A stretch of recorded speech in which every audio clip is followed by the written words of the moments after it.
good evening. However the hours behind you have unfolded, however full or tiring or tangled the day has been, you can let it come to rest now. You don't have to carry any of it into the night. The lights can be lowered. The world can be set down, just outside the door, where it will wait for you until morning. There is nothing left to solve tonight, nothing left to prove. For this little while, all you have to do is let your body grow heavy, let your breath grow slow, and listen. Let your shoulders soften away from your ears. Let your hands uncurl. You are safe here. Draw a slow breath in through your nose, easy and unhurried. And let it go, long and smooth, like a candle flame settling after a draft has passed. Feel how, with each breath out, a little more of the day leaves you. The noise, the demands, the 100 small voices that wanted something from you. You can let them all grow quiet now. This is your time at last. Your private, peaceful time, alone with the one who loves you. Let your body grow heavy and warm. Feel your shoulders melt down into the bed, releasing the long day's weight. Feel your arms grow loose and your hands grow soft. Let your legs sink and your whole body settle until you feel yourself held completely, with nothing left to brace against, nothing left to carry. Let your breath slow on its own, gentle and even. There is nothing now but this quiet and the soft story I am about to tell you, drifting in like the cool air of a riverside evening. Tonight I want to tell you of the tender, quiet love of Radha and Krishna in the green and dreaming groves of Vrindavan, beside the soft and moonlit river called the Yamuna. Let the story carry you down gently into rest. All through the long day, Radha had moved through the village among the others, doing what the day asked of her, her hands busy, her voice joining the others. But her heart was somewhere else entirely. Her heart was waiting.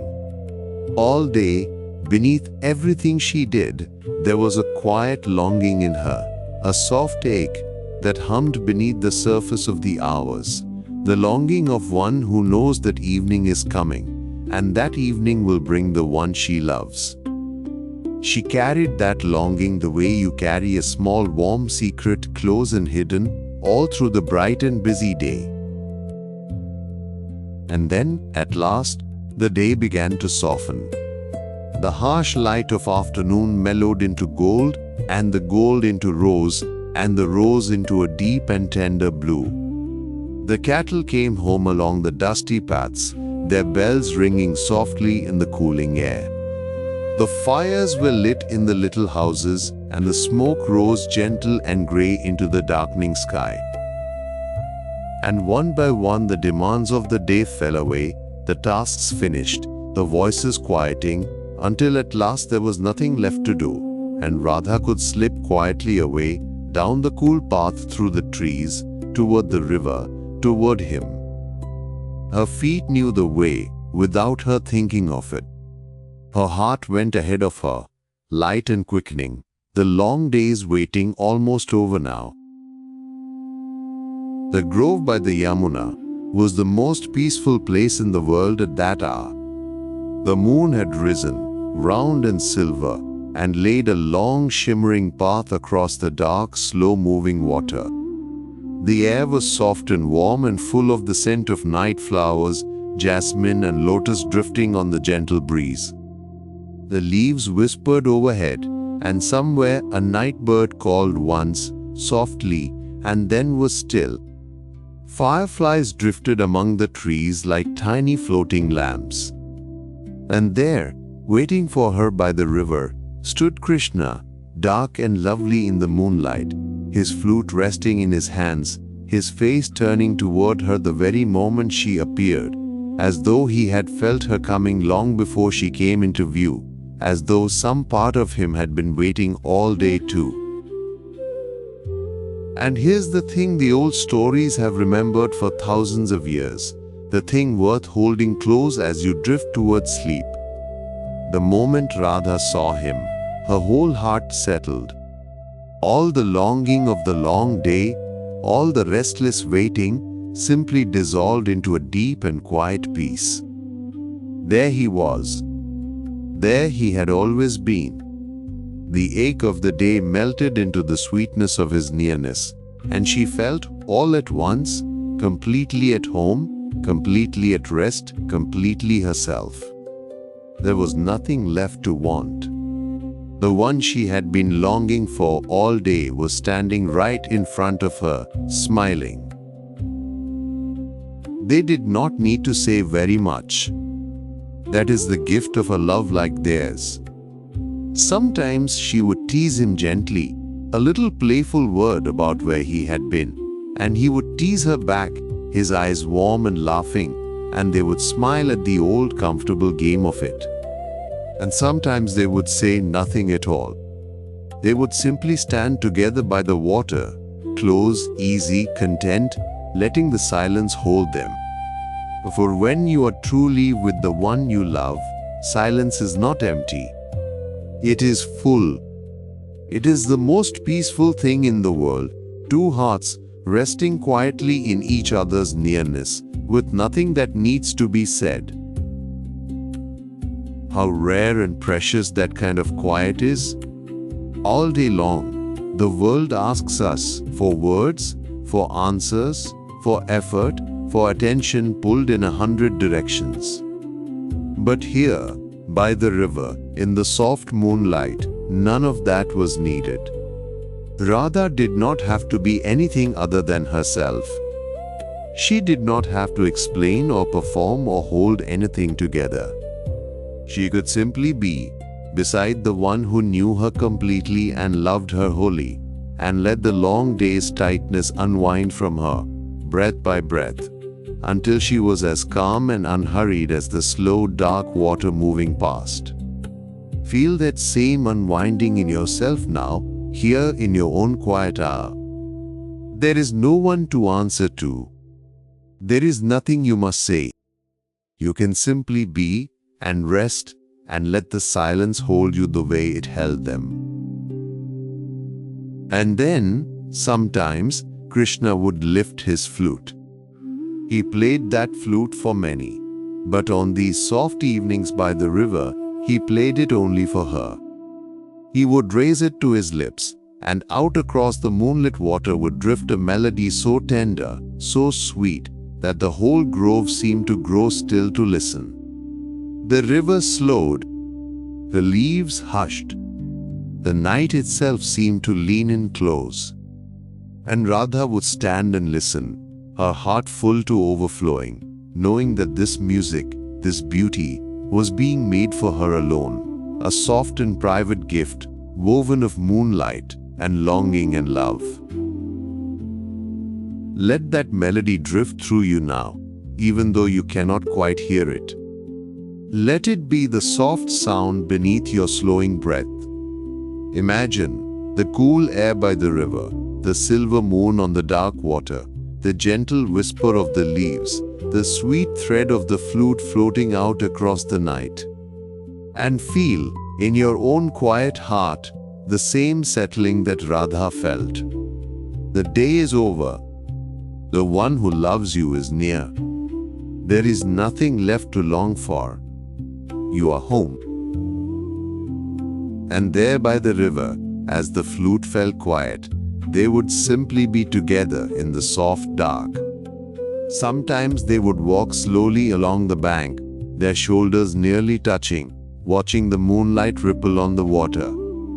Sometimes they would sit on the cool grass beneath a flowering tree, and Radha would rest finally all the way down into the deep peace of his nearness, the way you rest when you have come home at last after being away too long. There was no hurry in it. There was nowhere either of them needed to be.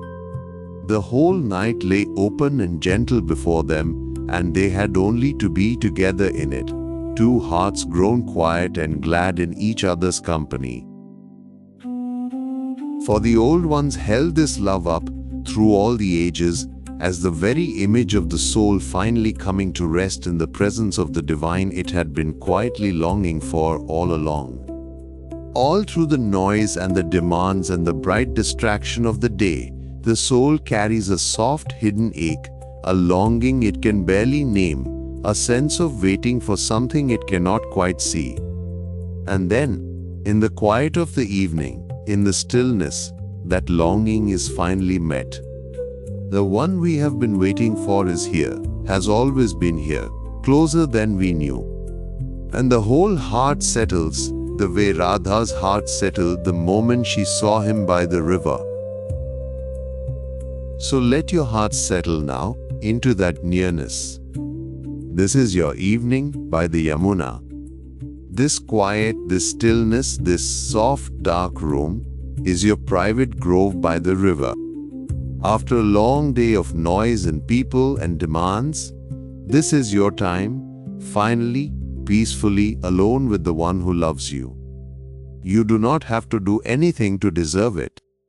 You only have to arrive the way Radha arrived, and let yourself be glad, and let yourself rest. And notice how the longing, once it is met, simply turns to peace. All day Radha carried that soft ache, the waiting, the wanting. But the moment she was near to him, the ache did not stay an ache. It became its opposite. It became contentment, fullness, rest. That is what longing is for, in the end, to bring us home. The quiet ache you may have carried through your own day, the sense of something missing, something you could not quite name, can soften now in just the same way, here in the stillness, as you let yourself feel how near that love already is. You do not have to keep longing tonight. You have arrived. You are home. You can let the wanting become resting now. Feel how heavy your body has become now, sinking down into the warmth beneath you. Let your shoulders melt. Let your hands lie soft and open. Let your face grow gentle and still, the brow smooth, the jaw loose. There is nowhere you need to be but here, beside the river, in the moonlight, in the soft and private presence of a love that asks nothing of you and only wants you near. Let your breath grow slow and even, rising and falling all on its own, like the slow dark water of the Yamuna moving gently past the grove. With each breath, let yourself sink a little deeper into that peaceful nearness. The longing of the day is over. The waiting is done. The one you love is here. The flute is playing softly across the water, and your whole heart can finally rest. There is such sweetness in this quiet, and it asks nothing difficult of you. You do not have to understand it. You do not have to do anything with it. You only have to let it be true while you fall asleep, that you are not alone, that you never were, that the divine you have quietly longed for all your life is near you now, gentle and loving, as close and as familiar as the dearest friend, sitting beside you in the dark, glad simply to be with you while you rest. Let the grove grow quiet now. Let the flute fade softly into the hush of the night. Radha and Krishna stand together by the moonlit river, needing no more words, two hearts resting in one peaceful nearness. And you can rest there with them, in that same peace, here in your own quiet dark. There is nothing left to long for tonight. The waiting is over. You are home, and you are loved, and you are near to the one who has always loved you. Let that nearness hold you the way the warm night air holds the grove. You do not have to reach for it. You do not have to keep it. It is simply here, gentle and close, the way the moon is simply there above the river, whether or not you look up to find it. Rest in it. Let it be the soft and faithful presence beside you as you slip down into sleep, the one who has waited for you all day, glad now simply to be near while you let go. Let yourself grow heavier now, and stiller and softer. The moon is high over the river. The water moves slow and silver. The night flowers breathe their sweetness into the dark. The fireflies drift gently among the trees, and the leaves whisper their soft hush, and far across the water, the last sweet notes of the flute fade slowly into the quiet of the night. And you can let go of everything here in this gentle hour and simply rest in the nearness you have been quietly longing for all along. Finally, some peaceful time alone with the one who loves you. Let your heart settle fully into it now and drift the way Radha drifted into peace the moment she saw him by the river. All the day's longing softened at last into rest. Rest now. Breathe slow. Good night.